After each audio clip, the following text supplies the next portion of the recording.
Hi guys, and welcome to another episode of the Monday Book Club. This week we're doing something a little bit different to what we've been doing in the past by reviewing a novelisation. And since it's Halloween and I love this film, we're going to review the novelisation of Ghostbusters, the original. It's not a very thick book, but it was an interesting comparison between the original scripts that they had, which is really what they've been going off for this novelisation, and the actual finished filming script. Now, it's not massively different. There are a lot of similarities. Of course, the plot is pretty much the same, but it's very interesting the way that the book has gone compared to the way the film went. So it's always worth having a look at novelisations for that aspect. But of course, the big question is it any good? Well, let's find out.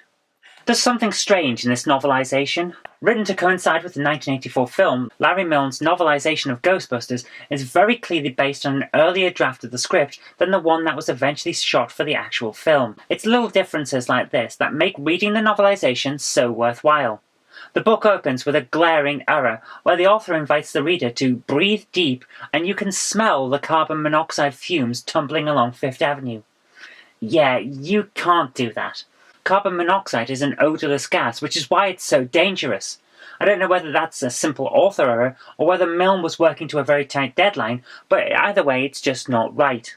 If you've seen the Ghostbusters film, you know the storyline already. For the most part, the book sticks close to the plot of the film, differing mostly in characterisation, general pacing, and background information. The most prominent is the almost total eradication of both Winston Zeddemore and Egon Spangler from the novel. The focus of the story is Peter Venkman, with occasional asides involving Ray Stantz. The film does this to some extent, but it's far more obvious in the book, because when someone is not explicitly saying or doing something, they essentially disappear. Winston is an interesting example of the novel expanding on his role, however. In the film, he comes across as a jobbing guy who turns up because he's looking for work, and he gets a job through convenience more than suitability. In the novel, it's a very different situation. Here, he's being interviewed because he's an outstanding candidate, and then he's hired by Venkman because he's here at the right time.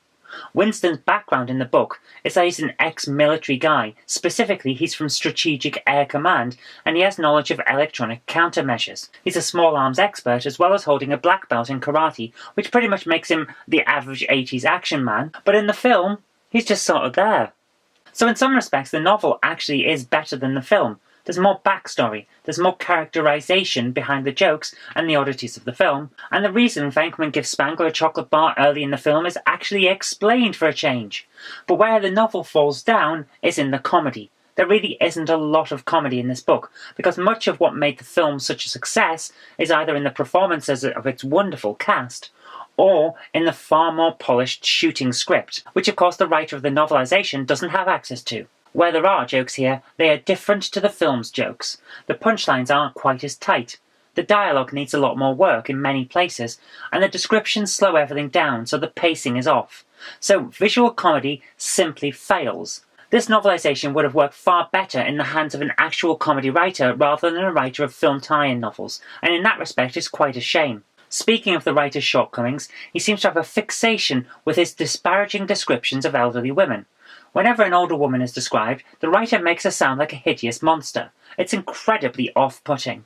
None of the men and none of the younger women get this treatment, so it really stands out and it comes over as very odd to modern readers. And I have to say modern readers here because I know literally nobody who read this book at the time, so I can't ask them if it was as stupid back then as it seems to be now.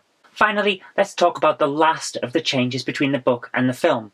The fire station remains the same, which is great, and the Ghostbusters logo is described well. It's actually got a name here. It's referred to as the Friendly Ghost, rather than the Ghostbusters logo, and we can accept that because it would likely have a name if the company were real. And all the characters, for the most part, are recognisable from the film. So far, so good. So what changed? Well, pretty much everything else, if we're honest. The most jarring change is that Slimer, that big green blob ghost from the hotel, is now yellow. I'm not sure why this change was made, and I'm going to have to put it down to a last-minute alteration during the filming of the special effects, because otherwise it's just plain weird. The Stay Puft Marshmallow Man is also far more of a credible threat to the Ghostbusters in the novel. While in the film he just kind of stands around, in the book he tries to scale Dana's apartment building in order to attack the Ghostbusters, and they spend quite a while fighting him off. That makes a hell of a lot more sense compared to what we see in the film, and it makes the ending of the novel far more satisfying. The rest of the changes are cosmetic, and once again, they're most likely due to changes on set during the filming process. The Ghostbusters car, Ecto-1, is silver in the book, rather than the white and red of the film.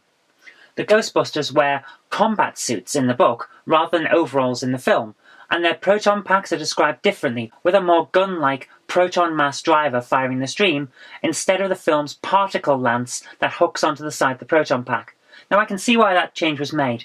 It's a lot more visually distinct in the film, compared to the book's approach of, let's stick a wire on a gun and link it to the backpack. Finally, the Ghostbusters all wear ecto goggles in the book, but the reason is never explained. In the film, it's only Ray who wears the goggles, and to be fair, it's never explained why he does that in the film either. Now, this is one small change, and it doesn't really make much of a difference to the plot, like a lot of these changes if we're honest. But as I mentioned earlier, it's all of these small differences in approach that make reading the novelisation so interesting. You get a glimpse into the world of what could have been, an alternative dimension, an alternative interpretation of your favourite film. It's fun. So, is the book worth taking a look at? Overall, I would say yes. It's a slightly different take on the Ghostbusters story, differing just enough to make things interesting to those who have seen the film so many times they can probably act it out unaided. It's still Ghostbusters, it's just Ghostbusters with a twist. And for that, I'm more than happy to recommend it. So there you are. Having a look at the novelisation of one of your favourite films is of course a good idea because it gives you a glimpse into what could have been, a bit of an alternate take on things, which I personally like. So anyway, thank you very much for watching. I hope you liked it, and if you did, remember to click the like button, share it with your friends so that they'll know a good book when they see it, and do subscribe for future videos because there will be more in the future. But until next time, I've been Kirk-Robinson, you've been watching the Monday Book Club, and I'll see you later.